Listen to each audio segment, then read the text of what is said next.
Picture this: a 7-year-old Japanese child walking alone through the crowded streets of Tokyo. No parents, no panic, no one staring in shock. He stops at a small store, buys snacks with exact change, bows politely, and walks back home like it's the most normal thing in the world. Now imagine the same scene in America. A 7-year-old walking alone through a city? Most parents would call the police, and that single difference reveals something much deeper than culture. It reveals two completely different philosophies of raising children. One teaches independence through trust. The other teaches safety through protection. One believes struggle creates strength. The other believes protection prevents pain. And today, something strange is happening. Children are becoming more anxious than ever before, more emotionally fragile, more overwhelmed, more afraid of failure. Even though they've been given more comfort, more entertainment, more supervision, and more protection than any generation in human history. So the question is, what if mentally strong children are not created by protecting them from discomfort, but by teaching them how to face it? And if that's true, then which parenting style actually prepares children for the real world? Japanese parenting or American parenting? Now, before we begin, let's make one thing clear. This is not about good parents versus bad parents. Both Japanese and American parents love their children deeply. Both want their kids to succeed. Both sacrifice everything for them. But the systems they build around children are radically different. And those systems shape the emotional wiring of a child for life. It starts with one powerful difference. In America, parenting often focuses on the individual child. In Japan, parenting focuses on the child's relationship to the group. That may sound small, but it changes everything. Because from the moment a child is born, they are silently learning one of two messages. Either the world should adjust to you, or you are part of something bigger than yourself. American parenting is deeply rooted in self-expression. Children are encouraged to speak up, share feelings, build confidence, stand out, and follow their passion. And there's beauty in that. American children are often creative, outspoken, independent thinkers. But there's also a hidden downside nobody talks about. When self-esteem becomes the center of parenting, children can slowly become emotionally dependent on external validation. Good job! You're amazing! You're special! You can do anything! At first, this sounds healthy. But over time, many children begin to fear failure more than they value growth. Because if they're always told they're exceptional, what happens the first time life treats them like they're average? This is why so many young people today collapse emotionally under ordinary pressure. A bad grade feels like an identity crisis. Rejection feels like personal destruction. Criticism feels like an attack on self-worth. Not because they are weak, but because they were never taught how to emotionally survive discomfort. American parenting often prioritizes protecting confidence. Japanese parenting prioritizes building resilience. And those are not the same thing. Now let's go to Japan. In Japan, children are rarely praised constantly. Not because parents don't love them, but because Japanese culture believes confidence should come from contribution, not compliments. A child gains self-worth by helping, cleaning, participating, being responsible, and thinking about others. That's why Japanese children clean their own classrooms every single day. No janitors, no rewards, no gold stars, just responsibility. Because the goal is not obedience. The goal is identity.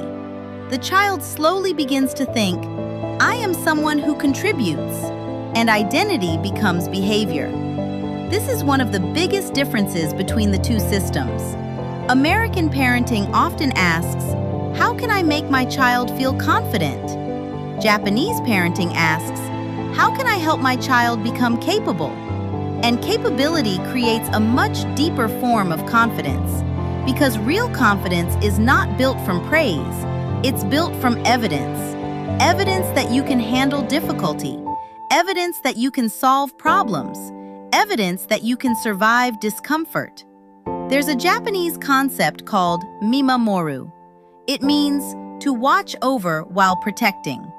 And this idea completely changes how Japanese parents respond to struggle. Imagine a child trying to tie their shoes. In many American homes, the parent jumps in immediately. Here, let me help. It comes from love. But every rescue sends a hidden message. You can't do this alone. Japanese parents often do something uncomfortable. They wait, they observe, they allow frustration. Not because they enjoy watching their child struggle, but because they understand something modern parenting often forgets.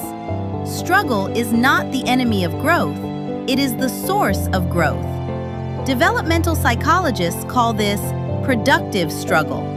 And research consistently shows that children develop stronger emotional regulation when they are allowed to work through manageable difficulties on their own. Not overwhelming trauma, not abandonment, just small moments of discomfort.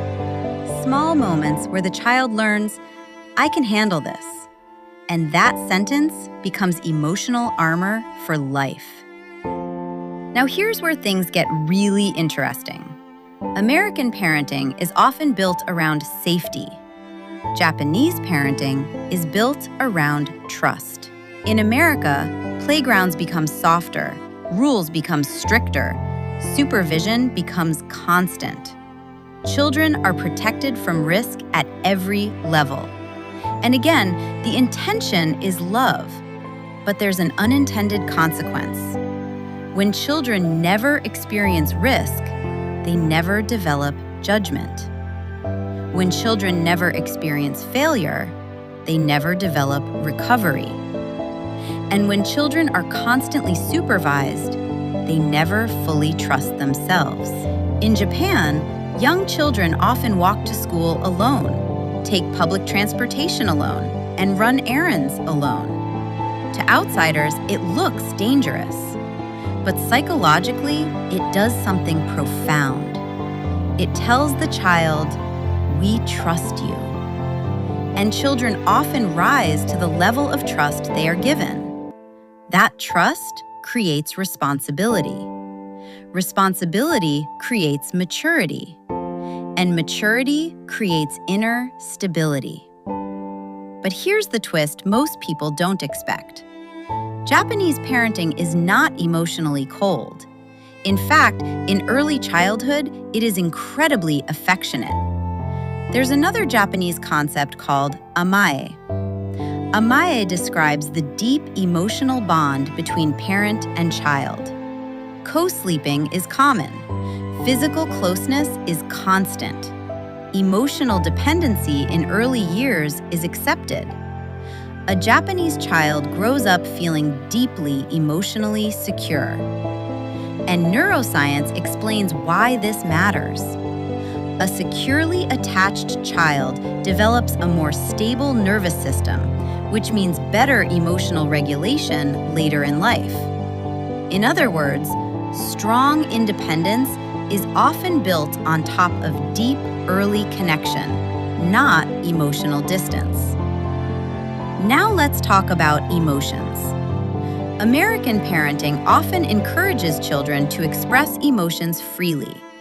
Tell me how you feel. Use your words. Express yourself. And emotionally, this has many benefits. But Japanese parenting approaches emotions differently. In Japan, children are taught emotional awareness through social harmony. Instead of asking, how do you feel? The culture often asks, how do your actions affect others? And this changes emotional development dramatically. American children become skilled at expressing emotions. Japanese children become skilled at regulating emotions. Neither is perfect, but one skill becomes increasingly valuable in adulthood, because the real world does not always adjust itself to your emotions. Sometimes, emotional strength means staying calm even when you feel chaos inside. Now, this doesn't mean Japanese children never struggle. They do. Japan has its own serious problems: academic pressure, social conformity, emotional suppression. No parenting system is flawless. And this is important because the goal isn't to copy another culture blindly. The goal is to understand what creates emotionally resilient humans. And some of the strongest lessons from Japan are surprisingly simple. Small responsibilities, delayed intervention, emotional closeness, trust, consistency, ritual. These things seem ordinary, but repeated every day for years, they shape personality itself. Think about modern childhood for a moment. A child wakes up. Parents prepare everything: food, bag, schedule, entertainment. Then screens occupy every quiet moment. The child rarely experiences boredom, rarely solves problems alone, rarely contributes meaningfully to family life. And slowly, without realizing it, the child becomes emotionally passive, waiting to be entertained, waiting to be rescued, waiting to be motivated. This is not because children are lazy. It's because human beings adapt to the systems around them. And many modern systems accidentally train helplessness instead of resilience. Japanese parenting interrupts that cycle early.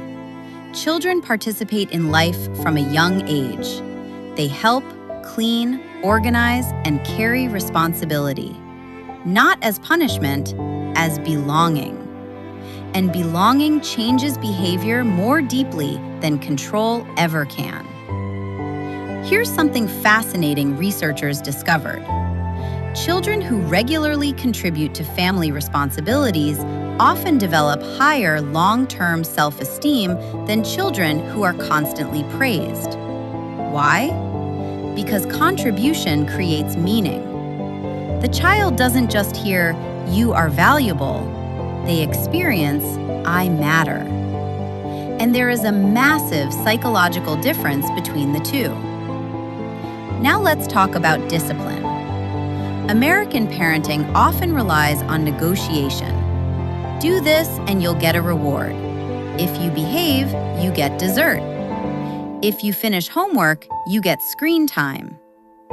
This creates transactional behavior. The child learns, "What do I get for cooperating?" Japanese parenting uses fewer rewards. Instead, behavior is normalized through routine and expectation. Children don't clean because they get paid. They clean because that's what members of the group do. This builds internal discipline instead of external motivation. And internal discipline is far more stable over time. Because eventually, rewards stop working, but identity keeps working forever. There's another reason Japanese children often appear calmer. Their parents are calmer. Not because Japanese parents are magically patient, but because the culture itself supports patience. In America, parenting often feels isolated. Parents are exhausted, overworked, overstimulated. And stressed parents create stressed children. In Japan, community structure still plays a stronger role in raising children. Schools reinforce the same values as families. Public behavior expectations are shared socially. Children grow up inside a system of consistency, and consistency creates emotional safety.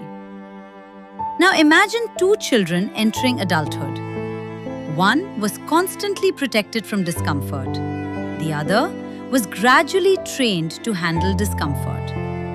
One fears failure because failure threatens self-worth.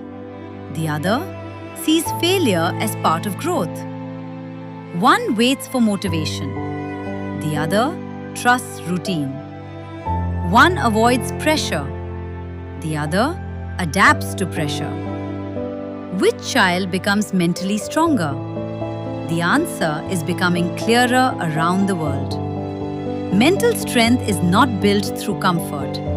It is built through manageable struggle, emotional security, responsibility, and trust. And this is where Japanese parenting offers one of the most important lessons modern parents can learn. Do not ask, how do I make my child's life easier? Ask, how do I help my child become stronger? Because those are two completely different paths. So what can parents actually take from this? You don't need to move to Tokyo. You don't need to copy another culture perfectly. But you can begin with 3 small changes. First, stop rescuing immediately. The next time your child struggles with something small, pause for 10 seconds before stepping in. Let them try. Let them feel frustration. Confidence grows in those moments. Second, give real responsibility. Not fake tasks, real contribution. Let them help cook, clean, carry things, and participate in family life. Responsibility creates identity, and identity shapes character. Third, build connection before correction. A child who feels emotionally secure becomes easier to guide. Warmth first, structure second. That balance changes everything. At the end of the day, mentally strong children are not created by fear, not by punishment, not by endless praise, not by control. They are created by a combination of love and challenge, connection and responsibility, trust and structure. And perhaps that's the real lesson hidden inside Japanese parenting. The goal is not to control the child. The goal is to slowly help the child control themselves. Because one day, you won't be there. One day, life will test them directly. Stress, failure, loneliness, rejection, pressure. And in those moments, your child will not rise to the level of your protection. They will fall to the level of the emotional strength you with them build. So the question is not, is my child happy right now? The deeper question is, am I raising someone who can remain strong when life becomes difficult? And the answer to that question may shape their entire future. If this video made you rethink modern parenting, share it with another parent who needs to hear it. And if you want more deep dives into psychology, emotional intelligence, and how different cultures shape human behavior, subscribe. Because the way we raise children today creates the adults the world will live with tomorrow. See you in the next video.